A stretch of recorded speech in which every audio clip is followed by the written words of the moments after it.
আলহামদুলিল্লাহ।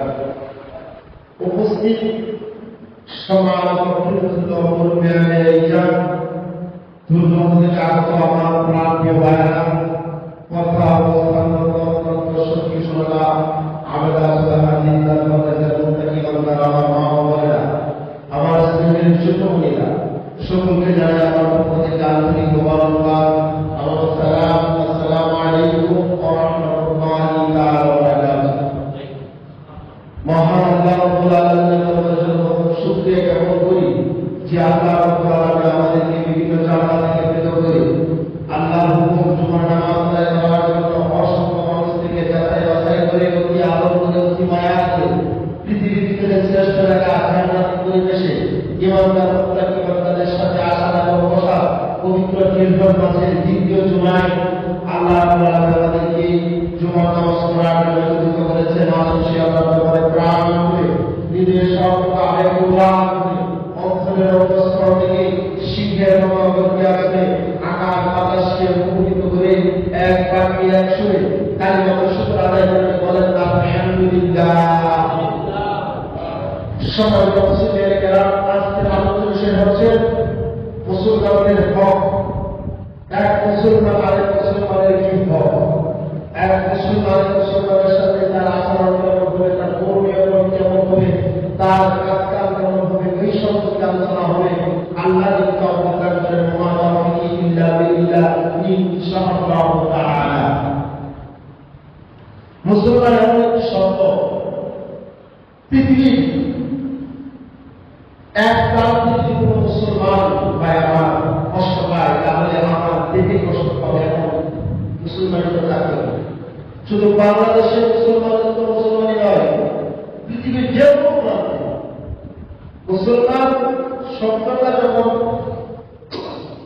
ব্যবহার করা হয়েছে তখনই বুঝতে হবে তামাম পৃথিবীর মানুষ, তামাম পৃথিবীর মুসলমান এক ইসলামী সুশীল ছায়া বলে আবদ্ধ এক ইসলামের ভিতরে ঢুকে গিয়েছে। এখানে কোনো ভেদাভেদ নেই।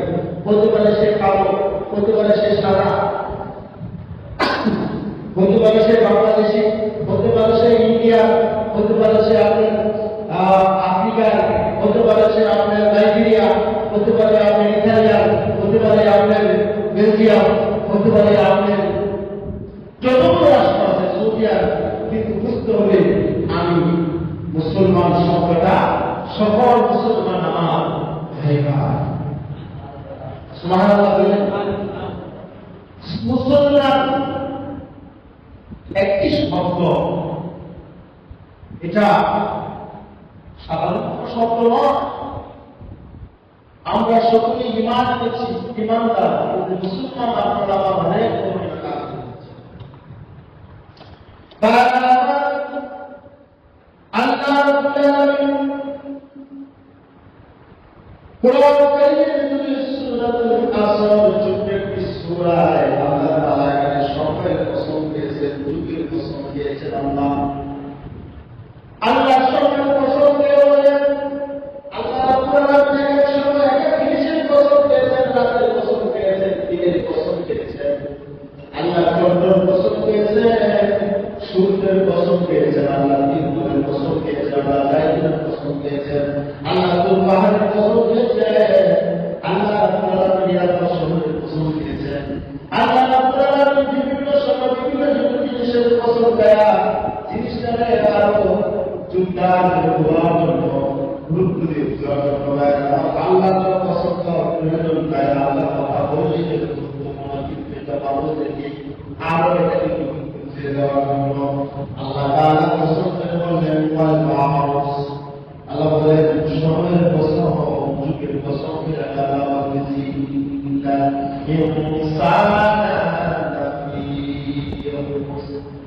নিশ্চয় মানুষ প্রতিবন্ধের অন্তর্ভুক্ত।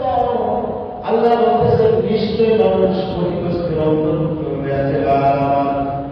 আল্লাহ বলতেছেন নিশ্চয় মানুষ ক্ষতিগ্রস্ত।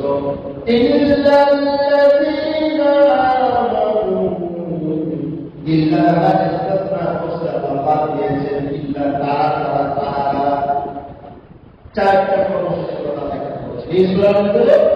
চারটা কর্মসূচি, 4 কোটি মানুষ মিলে পৃথিবীর সমস্ত মানুষ ক্ষতিগ্রস্তের অন্তর্ভুক্ত। আমার আল্লাহ বলেছেন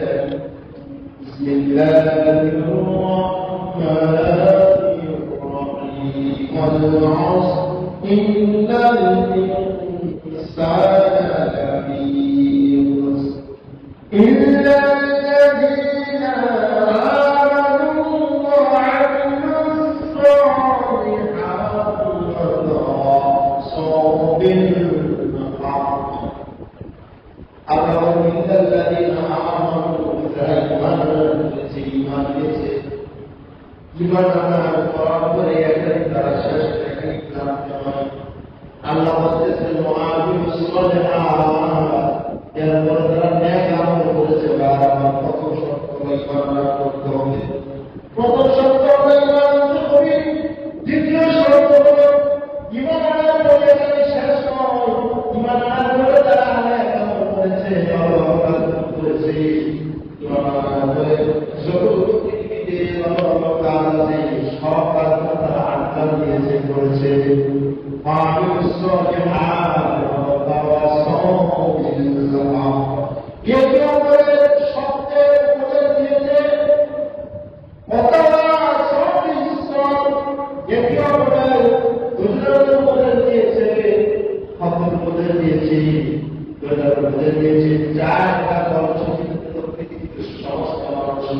ক্ষতিগ্রস্তের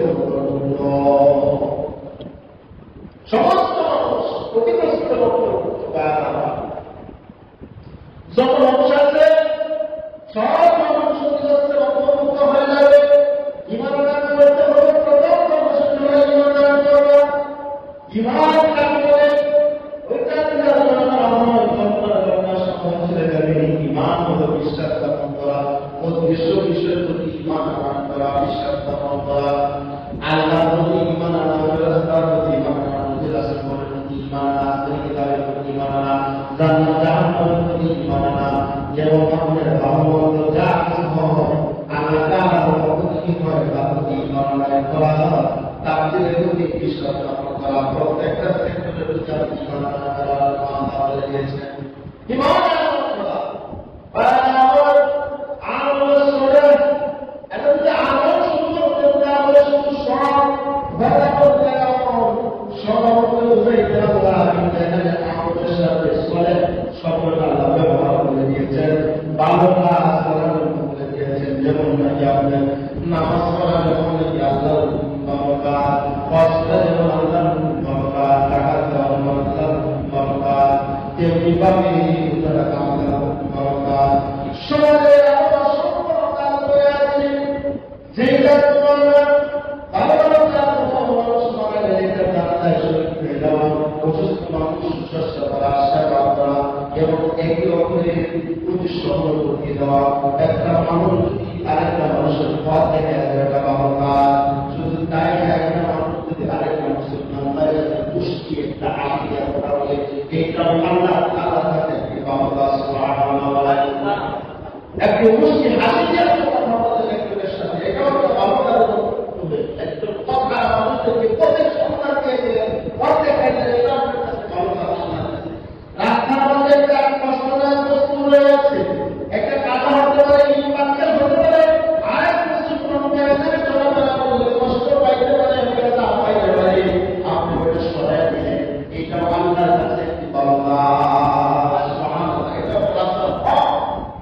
প্রিয় ভাইরা আমার, বুখারী মুসলিমের বর্ণনা عن ابي هريره رضي الله تعالى عنه قال رسول الله صلى الله عليه وسلم فمنكم من عزنا ومن يعمل سكيننا ومن يعمل كبيرنا ومن لم يعمل ومن ينكر على رسول صلى الله عليه وسلم من حديث كما ليس بالجمل ومن صغيرنا سيد يجوز الاستفاضه ولا ছোট বাচ্চাদেরকে তারা আদর করে রাখতে হবে না, ভালোবাসে না, অবাক হয়ে আল্লাহ নবী বলেন তারা কি বড়দেরকে সম্মান করে না, তারা ভক্তি কামিরা না, বড়দেরকে সম্মান করে না, তারা নবী বলেন সে আমার উম্মতের দলভুক্ত হতে পারে না।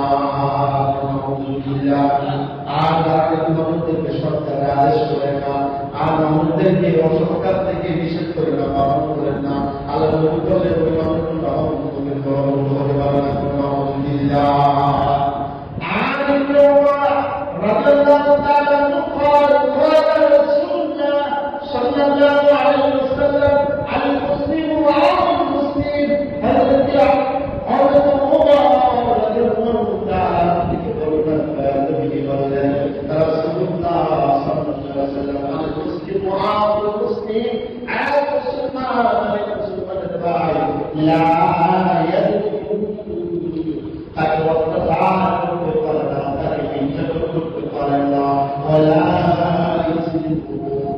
তাকে শত্রুর বাদস্য করে দিতে পারে না।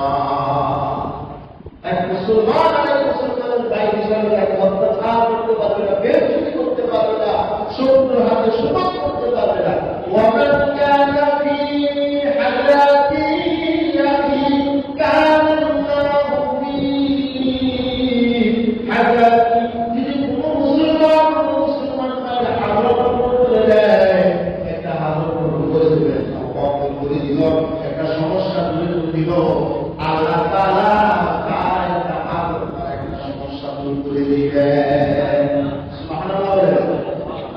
যদি কোনো মুসলমানের হাজত পূরণ করে দেয়, কোনো সমস্যা পূরণ করে দেয়, জামালায় করতে আমাকে উদ্ধার করে দেয়, আল্লাহ তাআলা তার হাজত পূরণ করে দিবেন, তার সমস্যা দূর করে দিবেন। সুবহানাল্লাহ বলেন।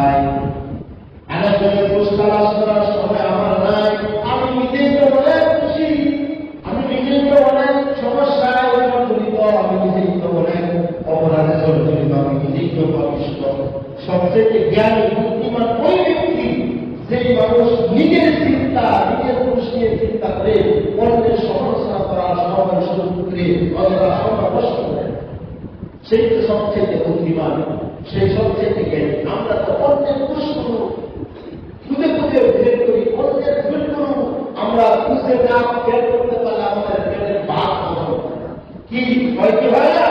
আল্লাহ রাসূল দুষ ঢেকে রাখবে, গোপন করে রাখবে, আল্লাহ তাআলা কিয়ামতের মাঠে তার ভুলগুলো ঢেকে রাখবে। সুবহানাল্লাহ। এক মুসলমানের ভুল ঢেকে রাখা, আল্লাহ কিয়ামতের মাঠে আল্লাহ তাআলা তার ভুলগুলোকে ঢেকে রাখবে। তাহলে মুসলমান হিসেবে আমরা আরেক মুসলমানের কণ্ঠস্থ করার সময় আমার নয়, আমি তো নিজেই অনেক অপরাধ করে ফেলি। আমরা কি সবাইকে ফেরাত করি? আমাদের ভিতরে দোষ আছে, দুষ্কৃতি আছে, আমরা কেউ ফেরাত তা না। আমাদের ভিতরে বিভিন্ন দুষ্কৃতি আছে, আমাদের ভিতরে বাধাই সমস্যা, চলাফেরার সমস্যা, আমাদের ঘোরাফেরার সমস্যা, খাওয়া দাওয়ার সমস্যা, নানান সমস্যা আমরা করবো। আরেকজন বিষয় কখনো তারা ছিল, আমি নিজেই আমাদের অপরাধী, আমি নিজেই অনেক খুশি সাব্যস্ত হাদিসটা বাবা সহিহ হাদিসের মধ্যে প্রসঙ্গ হয়। আর আব্দুল্লাহ ইবনে আমর রাদিয়াল্লাহু তাআলা قال قال رسول الله صلى الله عليه وسلم, হযরত আব্দুল্লাহ ইবনে আমর থেকে বর্ণনা, রাসূলুল্লাহ সাল্লাল্লাহু আলাইহি ওয়াসাল্লাম বলেছেন, মান তালিমাল মুসলিমুনা মিন লিসানি ওয়া ইয়াদি, সেই পবিত্র মুসলমান যে মুসলমানের জবান এবং কান দ্বারা অপর মুসলমান ভাই নিরাপত্তাহী। সুবহানাল্লাহ। সেই পবিত্র মুসলমান, যে মুসলমানের জবান দ্বারা কাউকে কষ্ট দেয় না, কাউকে গালিগালাজ করে না, কাউকে কথাবার্তা দেখে না, অশ্লীল কথাবার্তা বলে না, কাউকে কোন কথা বলে না, আর কারো হাত দ্বারা, নিজের হাত দ্বারা অপর মুসলমান ভাইকে কাউকে ক্ষতি করে না, অপদস্থ করে না, মারামারি করে না, সেই পবিত্র মুসলমান। সেই পবিত্র মহাবীর, যেটা আল্লাহ তাআলা নিষেধ করেছেন সেই কাজ থেকে সে বিরত থাকে, ধরে থাকে। সুবহানাল্লাহ। এই বুখারীর বর্ণনা, আনাস রাদিয়াল্লাহু তাআলা قال رسول الله صلى الله عليه وسلم والذي نفسي بيده, আল্লাহ রাসূল আল্লাহর কসম করে বলি, যে তোমার কাছে আমার প্রাণ ওই আল্লাহর কসম করে আমি বলি, লা ইউমিনু আহাদুন হাত্তা সেই ব্যক্তি সেই প্রকৃত মুক্তি হতে পারে না যতক্ষণ পর্যন্ত না সে নিজের জন্য যা পছন্দ করে অপরের জন্য যদি পছন্দ না করা অপর বাইরের জন্য ততক্ষণ পর্যন্ত ওই মানুষটা পরিপূর্ণ মুমিন হতে পারে। চিন্তা করছেন, আপনি নিজের জন্য যা পছন্দ করবেন, নিজের জন্য যা ভালো মনে করবেন, অপর মুসলমান বাইরের জন্য সেটা আপনি ভালো মনে করবেন। যদি সে নিজের জন্য যেটা পছন্দ করবে অপর বাইরের জন্য পছন্দ করবে।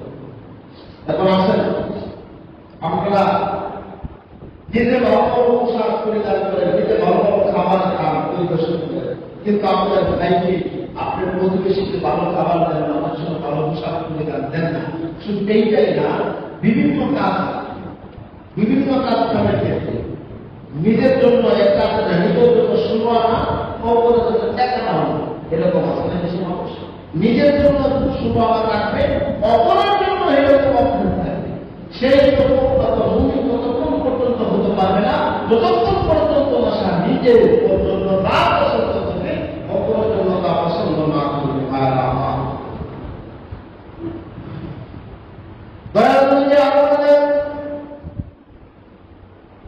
আল্লাহ রাসূল সাল্লাল্লাহু আলাইহি ওয়াসাল্লাম বলেছেন, যদি তার একটি চোখের হয় মনে করবেন আপনার একটা চোখের সমস্যা হয়েছে, বুঝতে হবে এই চোখের সমস্যাটা আপনি কিন্তু একদম মুসলমান বাইরে হয়ে গেছে, মনে করতে এটা আমার সমস্যা হয়েছে।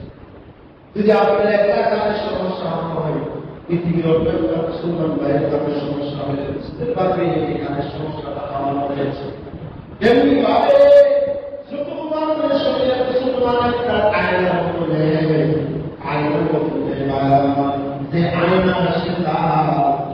চেহারা দেখা যায় এই মুসলমান পায়রা যে প্রান্তিক অবস্থা গুলো সে কষ্ট পায়, মনে মনে আমার অন্তরে কষ্ট পাওয়া, সেটা আমার অন্তরে সেটা লাগবে, সে কষ্টটা আমি মুসলমান বাইরে এইভাবে বৈশিষ্ট্য এইভাবে করে মুসলমান শুধু আপনার নাম মুসলমান প্রকৃত মুসলমান হতে হলে আপনার তার আরেক মুসলমানের কোন সমস্ত কিছু তার কাছে আমার মনে করে আমরা এখন পর্যায়ে চলে গেছি, আপনার দর্শন এখন করতেছি, কথা বলছি, দর্শন থেকে একজন চলে গেছে, 9 জন এই একজনের সমালোচনা, এই 9 জন থেকে আরেকজন চলে গেছে, 8 জন তার সমালোচনা, 8 জন থেকে আরেকজন চলে গেছে, 7 জন তার সমালোচনা।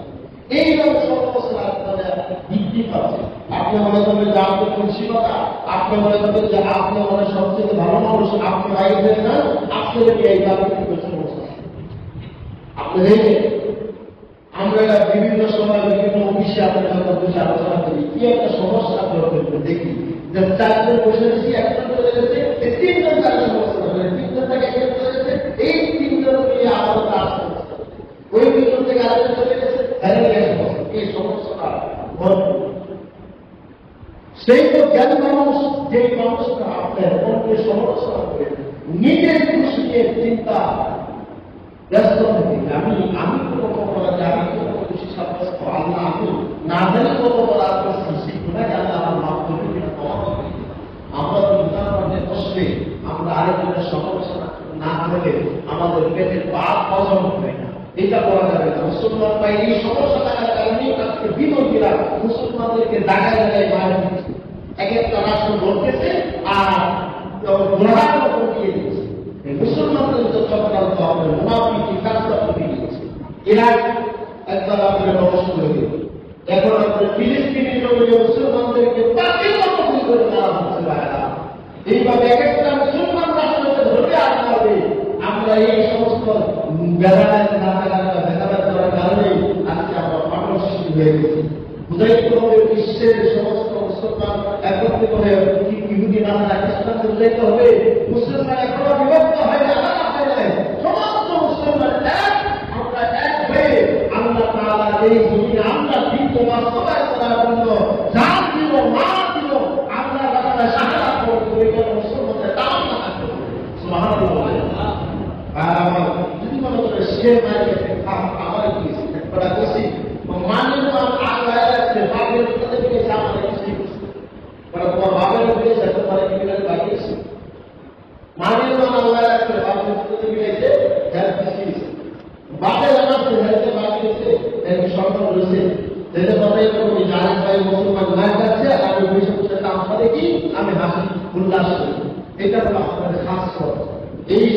খাদ্য বৈশিষ্ট্য থাকার কারণেই আজকে আমরা জায়গায় জায়গায় নির্যাতন পরিণত লাঞ্ছিত মুসলমান এমন একটা জাতি তখন পৃথিবীর মানুষের কাছে মাথা মানে উঁচু করে এসে আল্লাহ গুণগান গুণকীর্তন প্রশংসা করবে। এটা হলো মুসলমান। মুসলমান কারো সাথে মাথা করবে, মুসলমান কারো সাথে আত্মসমর্পণ করবে, একটা আল্লাহর সাথে আত্মসমর্পণ করবে। সমাজ সংক্ষিপ্ত ভাই আমার কথায় কথাই আপনারা আমার হয়ে যাচ্ছে এগুলো মুসলমান হিসেবে আপনার পক্ষ হতে পারে।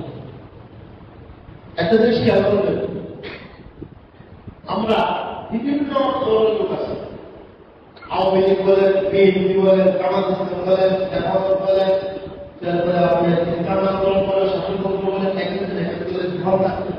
কিন্তু বুঝতে হবে আমরা সবাই মুসলমান। এখানে কোনো ব্যবস্থা আছে, সবাই মুসলমান। আমরা এখানে বিভিন্ন ধরনের লোক আছে, কেউ কবি, কেউ আলিয়া, কেউ আপনার বিভিন্ন আপনার পীরের মুরিদ আছে, কেউ নাই, বিভিন্ন ক্যাটাগরি আছে। কিন্তু বুঝতে হবে ভাই বাচ্চা যার যার সুনিয়া কংগ্রেস সমান রাসূলুল্লাহ সুন্নতের উপর যে আঘাত চলে আসে তখন আপনারা বুঝতে হবে যে নবীর সুন্নাত এটাকে আমার জান দিয়ে প্রাণ দিয়ে আমাদের এটা ঠিক করতে হবে, এটাকে আমার মনোজনতে বাতাই করতে এই চিন্তা। আপনি এক একটা মানে প্রশ্ন দিতে পারেন। ইমাম আবু হানিফা ছিলেন, তারা চারজনের মধ্যে ছিলেন, এক মাসালা গুণগত গুণা ছিল এক। ইমাম আবু হানিফা এক মাসালা দিতেন, কোন শাফিঈ দিতেন, হাম্বলি দিতেন, ইমাম আহমদ দিতেন, মালিক দিতেন, এইভাবে এক এক মাসালা দিতেন। কিন্তু তারা গুণগত গুণা ছিলেন এক, কখনই তারা কাউকে ভেদাভেদ করতেন। আমাদের এই সমস্ত থাকার কারণে বাইরে আমাদের পাঠন থাকার কারণে এই সমস্ত পাঠন আমরা সৃষ্টি করতেছি বিধায় আর আমরা অন্য অন্য দলের লোকেরা অর্থাৎ অন্যদের রোগীরা মুসলমানের উপর আঘাত নিয়ে আসে। আমরা এখান থেকে বাড়ি আসবো প্রকৃত মুসলমান এইখানে বুঝাইতে হবে যে আমার তার কোনো অস্তিত্ব, তার জন্য গান আমাদের সব সব আমাদের আমি তার মাঝে আমি তার মাঝে সাহাবায়ে কেরামের সময় যুদ্ধের মনোবাসনা হয়েছিল ভাই, একজন মুসলমান পানির পিপাসায় কাঁদতে পানি করে, পানিটা মুখে দিচ্ছে, আরেক তাই পাশে বসে ভাই আমার খুব পানির পিপাসা করছে, সে আর পানিটা নেয় না পানি দিয়ে। এইভাবে আরেকজন বলতেছে পাশের এক মুসলমান ভাই সামান্য যুদ্ধের ময়দানে যে ভাই আমার খুব পানির পিপাসা করছে, আমার পানি দেবে, সেও পানি তারা সবাই ফিরে গেল।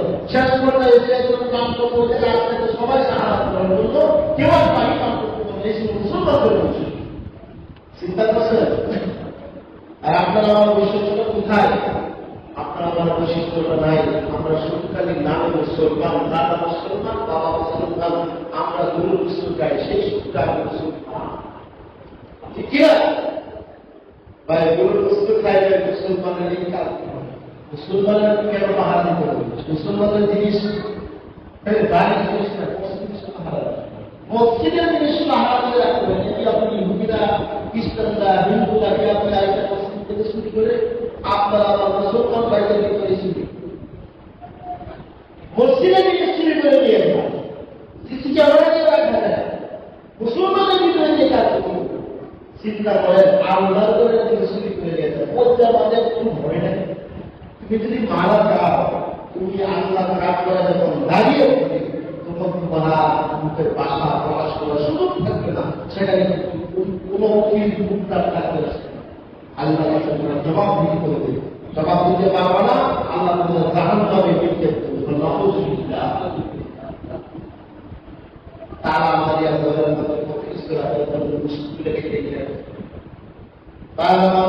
সময় সংক্ষিপ্ত আলোচনা দিয়ে বলতে চাচ্ছিলাম। মূল কথা হলো এটি, আপনারা আমার মুসলমানদের হিসেবে আমাদের কাজ হলো এগুলোকে আন্দোলন এক মুসলমানের বিপদে আপদে 6টা ভাগ আছে। মুসলমান যদি মারা যায় তার জানাজায় দাফন কাফন শরীর করা, কোন মুসলমান যদি অসুস্থ হয় তার সেবা শুশ্রূষা করা, কোন মুসলমান যদি দাওয়াত দেয় তার দাওয়াতের খানা দেওয়া, কোন মুসলমান যদি সালাম দেয় তার সালামের জবাব দেওয়া, কোন মুসলমান সালাম দেয় হাসি দেওয়া আলহামদুলিল্লাহ বলছে আপনি উত্তরে আলহামদুলিল্লাহ বলুন। এটা হল মুসলমানদের হক। এই হক করে আমাদের সকলকে সঠিক على المؤمنين آمين وآخر دعوانا السلام عليكم ورحمة الله وبركاته. Sudah dekat semua orang